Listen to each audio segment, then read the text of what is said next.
What's up, gang? What's up, gang? My name's Brayden. I'm here with Logan Allen, and Logan Allen. We are gonna be reviewing Sinners. The highest... I know you guys have been dying for it. Oh yeah, literally, man. It's the highest rated horror movie of this decade. Dude, the movie of movie? the decade. Wow. Yeah, it definitely lived up to that. No, not really. Listen, this movie was a lot of fun, man. We obviously heard a lot of hype about it, man. Ryan Coogler, I think is how you pronounce his name. Big director, up and coming. The dude did Black Panthers, did the Creeds. Bro's killing it. He did another film, which is this one with Michael B. Jordan, who plays basically these twins. So he plays two different characters, identical twins. Did not know that until I went to the movie. Stacks and Smoke. Yep. Boom, let's go. And I didn't know, because we were sitting there and I was like, Brayden, there's two of them. Quite literally, I've seen a bunch of trailers. Did not know that. Yeah. You know what I mean? Did not know that at all. Crazy. I should have maybe paid attention more, but right. It's like, no, but like it was because in the trailer you probably wouldn't notice unless they were on the screen together. You know what I mean? Because even in the different hats, like it looks like it's the same guy. They have the same facial hair and everything. Right, bro, right. That's what I was saying. There's like any fucking distinction here besides the golden tooth, guys. Right. But they did a really good job or Michael B. Jordan did a really good job of playing both characters. You know, one's more loose and fun, the other one's more serious and doesn't take shit, right? And I thought that he did a really good job playing that. I didn't feel like he was playing characters at times. This was a film that also took place, I believe, in 1929, I think, in Mississippi, around that time. Yeah. So there's a lot of racism involved, which is a big part of the plot. This movie is... We can kind of talk about it, Brayden. First, talk about all the positives on the technical aspect. I know you really enjoyed some things. Yeah, I would say, like, this movie, when you look at it like a rubric, you know what I mean? I would say it arguably has some of the best cinematography I've seen in a while. I really, really, really enjoyed how they shot the film. I thought it was amazing, and it was perfect storytelling. I think, Ludwig, you deserve a fucking smooch on the face, pal. You know, from Oppenheimer to here now. I mean, he's done so much more, but these are just, like, some of the newer credits. Like, and I feel like these have been some of his better credits, too. Like, Oppenheimer, he really was like, yep, I'm somebody you need to be paying attention to. And then with this film, it's so unique the way they use the guitar in the soundtrack. Oh, he did the... Oh, shit, really? Oh, yeah. It's Sam? Same guy. Holy he's done shit. I literally was just watching a video on him today, and he's done so many films. He's done so many good films that we watched. I didn't know that he did the soundtrack. Oh, that makes sense, man. Yeah, because the guitar, bro. I told Brayden, I don't know if any of you guys have seen Halloween Kills, but there's a little sequence, I guess, in Halloween Kills where Michael just goes crazy, and you hear zing, like there's a guitar, bro, and it's like a Halloween theme with a guitar, bro. It's so sexy, and I felt that vibe with this film, which I really, really enjoyed. So yeah, I mean, the soundtrack, man, the cinematography was gorgeous. The acting was pretty well done. So he did Black Panther, Wakanda Forever, Creed 1 and 2, and Tenet as well, and The Mandalorian. Okay. Yeah. So he's done a lot with Ryan Coogler. As well. Which makes sense. But yeah, I mean, just the acting, the cinematography, all the technical aspects of this film were really well done. Oh yeah, the acting as well. I think, dude, they did such a fantastic job. Like, everybody played their part so well. It felt so to the piece, to the time. Even the accents were really on point. Haley Steinfeld killed it again. That moment where she had that one tear drop. Very good scene. You know what I mean? Mm-hmm. And Michael B. Jordan. Like, I think it's kind of like the same type in a way where it was like Mickey 17, where you have two very different characters being played, and that's what I appreciated from Rob Pat in that performance. And what I liked about this performance even more, to be honest, was it was very similar but very grounded, and it was very like, you know, I could believe that those were twins, like legit. It's like the thing that Russ talks about a lot. It's like I walked in, I saw Michael B. Jordan, and by the end I saw Stacks and Smoke. Like I didn't see two of the same guy anymore. You know what I mean? And it was just a very, very well done job by them and by the team as well. That's a great point. It's like you literally see them as two different people. And I think that's obviously the goal. Yeah, I didn't think about it that way. Yeah, no, that was 100% really well done. So a lot of the technical aspects were really, really well done. Go ahead. I was just going to say, literally, there was one freaking time, all right? And because we're shooting, I brought it to you, but it's the edit. Because we're shooting alone together right now, and I've been lucky to work with Robin and Austin, we had a thing come up where we were shooting something, and it kind of felt like we were shooting from here, and then we went like right here, and we were like, you know, Ron was like, it wouldn't translate as well, you know, in editing. You'd have to like, you know, just visualize it. And, you know, you try to visualize it, but I'm telling you, in this movie, there's a scene where Smokes or Stack is talking to, like, I think it's actually them two talking to each other. Possibly. Or it's him talking to the Sammy. I can't remember. Yeah. But basically, they cut from, like, a shot here, and then they go, like, right here.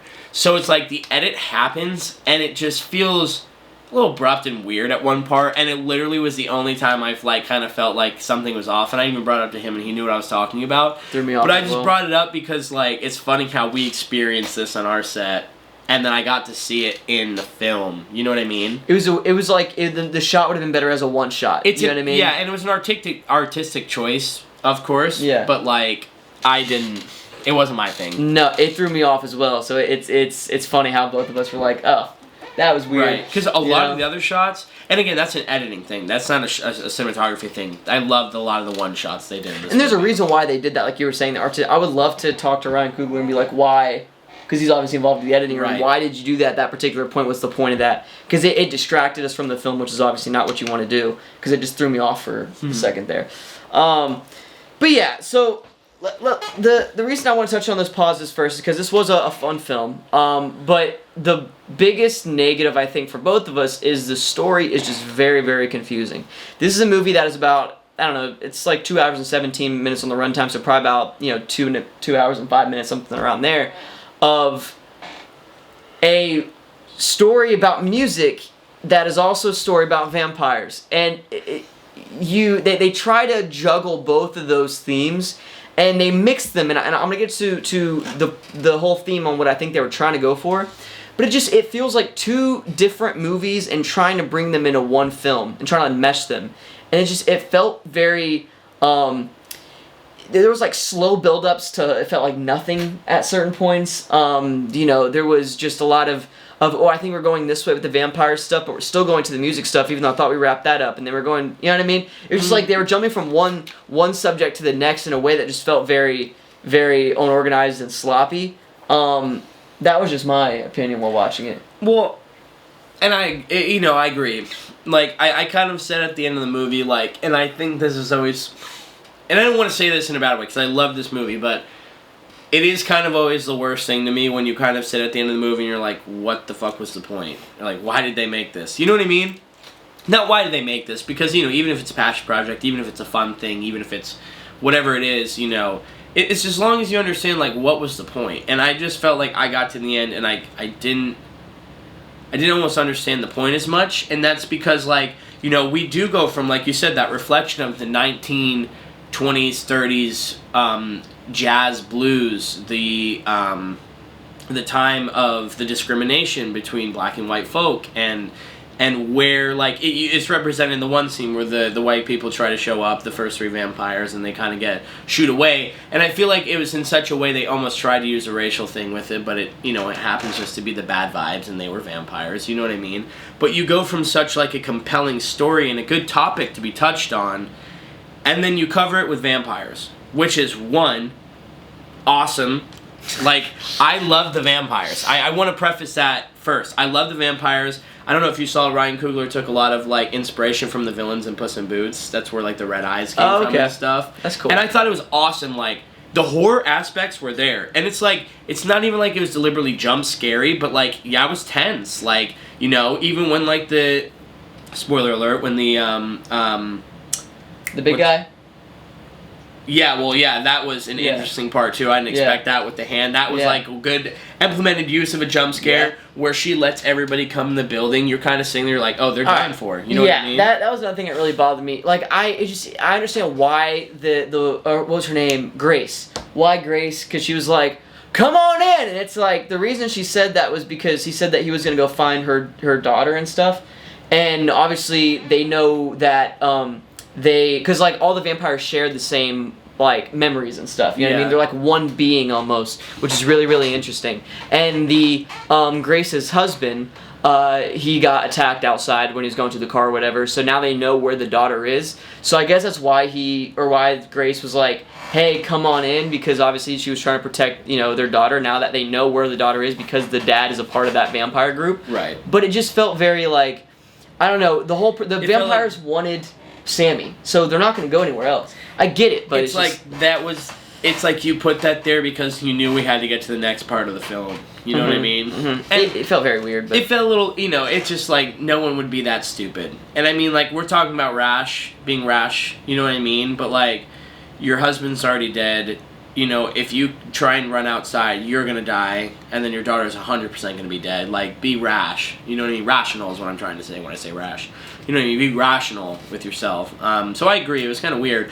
And that's where I was getting at with the vampires. I love what they did with the movie. Like, I love the vampire aspect. I love vampires. I love the way they did it. It was unique. And even though it had its, like, traditional roots in ways, like, it still felt like its own type of vampires. I loved, like, the singing and the dancing and the way, like, and, like, the point of trying to stay alive forever and things like that. But then it just kind of muddles the other topics. You know what I mean? We're talking about the effect of generational music of jazz and blues. We're talking about the generational effect of discrimination between both parties. And then you have this awesome storyline. It's like Logan said, you're taking two movies. You have like an Oscar-acclaimed movie, and then you have like one of the coolest horror films, and you just mushed it. And I think in a world, like, there is parts where it really worked, and it was cool. But I think for the overallness, you're kind of just sitting there at the end like, what was the point? You know what I mean? Yeah, the whole purpose of bringing the vampires in, at least from my opinion, was like, it was literally the, how the black community has, built up their culture, and the vampires are the other cultures and races coming in and sucking the life out of that culture that they've built, trying to steal it, whatever. And so I think that's what they were trying to go for. That's the vibe that I got from. That's the only way I can imagine the vampires being involved in the story, would be that symbolic nature of people trying to bring down the black culture, and that kind of message that they were trying to bring to life. So that's the only. I mean, if you guys have any ideas or anything that you guys took from the movie that's different than me, I think me and Brayden agree that that's kind of what Ryan Coogler was trying to go for there, was bring awareness to that. Yeah. But if you guys have any insight on like what else the symbolic nature, the metaphorical nature would be regarding the vampires and the blues, definitely let us know. But even then, like even with that being the message, it was the I guess what's what I'm looking for. It's the way they went about it. You know what I mean? It was the execution that just felt very, very all over the place, and it was hard to really. Like I was telling Brayden, I think if they would have really focused on the blues thing, I was really enjoying that storyline. I thought that was really, really cool. Right. And then you had like the one shot of like it, the blues transcending over generations. Man, you were like, what the hell's going on? Okay, so. Yeah, I'll comment on that, because I brought up to Logan, like, I'll start with that. This whole movie felt the very same tone, except for literally that one part of the movie. And I get what now Logan was saying. They're trying to show the different cultures and the different nationalities and the different times of music and all that. And that's cool. It's really cool. But it had no place in this movie. It made no sense. Like, literally no sense at all. Actually, it kind of makes sense until the last 5 minutes of the movie. But at that point, it's kind of like, I was sitting there for 2 hours like, that made no fucking sense. No offense, you know what I mean? And I think a lot of it is what I was telling him. This is something that was packed very tightly together. What did Smoke's baby have to do with anything? We touch on that. There's something on the other side. Like, you don't dive deep enough with that. We don't dive deep enough with Smoker Stack's ex-girlfriends, the one lady in Haley Steinfeld. You know what I mean? Then you bring up the idea of the plantations with Cornbread, and that's where Sammy's from, and his preacher dad, and, Sammy, because he's trying to follow the taste of music, is gonna get, his dad tells him the demons are gonna chase after him. Like, we don't explore anything with that. Like, I just felt like you're sitting there and you're like, bing, bing, bing, bing. It feels like ping pong back and forth of like, between these different ideas. And again, I think they're all so excellent, and I think they did a pretty good job. I I think it's almost like you put too much on the sandwich. You know what I mean? Like, you got too many condiments now, and you can't even taste, like, the whole point of what you bought it for. You know what I mean? Right. So... Yeah.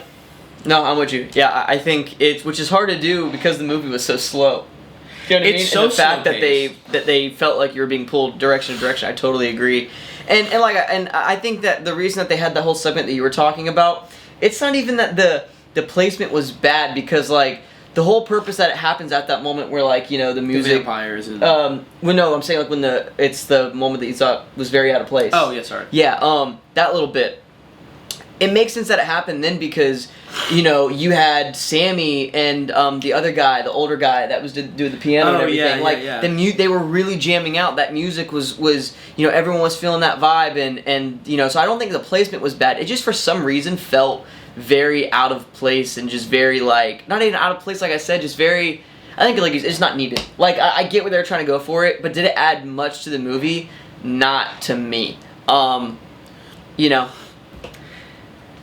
It was just a lot. And it's like, when you're trying to appreciate, you know, it's like that saying with, like, your friend group, you know, it's better to have a good core small friend group than a bunch of big acquaintances and stuff. And it's kind of what I feel like with this is like, you really want to ingest and indulge on these topics, but I feel like because there's so many thrown at you, you don't really know which one to pick at. You know what I mean? Mm-hmm. It's like Thanksgiving dinner. I got a little bit of everything now. I'm like, shit. You know what I mean? Right. Like, what do I eat? Yeah. No, exactly. There's just so much going on, but other than that, though, I mean, like I said, the visuals are really cool. The sound was really well done in the movie theater. Like, was it that one with the? No, that was the other movie where the dog was to the left. We're like, what's going on, dude? Oh yeah. But there was even a couple moments in this where the sound was really immersive. I thought they did a really good job. That was worth it, right? The dog, yeah. Dude, oh my god. But the soundtrack was great, and the acting was pretty solid throughout as well. And of course, the last, like, credits bit. You know, like, post-credit scene with, was it Stax? Yep, Stax, Sammy, and Haley Seinfeld's character, Mary. I think it's Mary. And that was really cool because, you know, obviously they haven't aged because they're vampires. Reminded me a lot of, like, Vampire Diaries. I was just really cool. Yeah. And then Sammy's obviously old, played by the one blues singer, Buddy, whatever his last name is. But I mean, just said Buddy Armstrong. Yeah, but like a legend, and that was really cool to see him in there and have that moment and kind of wrap up Sammy's storyline, which was really interesting. But yeah, I mean, you know, like I said, fun film. I like the blood that they used. It was like a bright red. It was like real. It was like kind of like the red right there on your thing. It was like extremely bright red, and I thought that was a really cool twist. I think it jumps out at the camera a little bit more than like a darker, you know what I mean, black red. Yeah. So I really like that choice, and I thought they did a good job. I just think they were trying to balance too much and try to make a 4-hour movie into a 2-hour movie. Thanksgiving plate. Too much, baby. Too much. Too much going on. Got too much of everything. Yes, sir. Too many mashed potatoes. potatoes. We need a second plate. Yes, sir. We need another one. Seconds. But yeah. So I think that's kind of all I wanted to say. You have anything else? Yeah. No, that's it. I think I will say before we rank it, I think it's a film that you should watch. I think it's hard because it's an amazing movie. Should it be the best rated movie of the century? I don't know. No. You know what I mean? Or the decade, sorry, whatever it is. But it's still a great movie, and it's still one of the better movies I've seen this year. So, yeah, you know, go watch it. Yeah, go check it out, baby. Cool, let's rank it. Do it. You go first. I'm gonna give it an 8.7. There you go. I like it. I'm gonna go 8.0 out of 10. It was good. It was good. I just think, like, man, this story is that's just gonna bother me every time I watch it. I'm gonna be like, what are we doing here? Right. Like, I want to see the vamp, or like it's almost like when I wanted to see more about the music, they went to the vampires. When I wanted to see more about the vampires, they went back to the music. Right. It's just like, oh my god, like, just stay with one for a little bit. But yeah, no, I'll give it an 8 out of 10, maybe 8.2. It was a fun film. Yeah. I enjoyed it. Yeah, so. It was a good time. It was a good watch. I recommend it. And that's the thing. It does feel it's a nice movie to watch. I just think, again, this is the last thing I'll say. I think we talk about this a lot. There's a lot of movies that take themselves seriously and they don't as well. This is a movie that definitely took itself seriously, and I feel like it could have benefited from one of two things, and that's either taking it less serious or going in a different direction with certain things. You know what I mean? But, you know, great movie.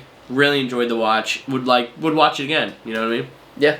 No, it was a fun time. So, you guys let us know your thoughts on the film Sinners, baby. You guys know what's up. Rank down below, or rate it, I guess. Give down it there. a scale of something out of 10. Down there. Down there, baby. Like, comment, subscribe, stop, comment. Comment right now. Right now, baby. Right now, man. But we love y'all, man. See you next time.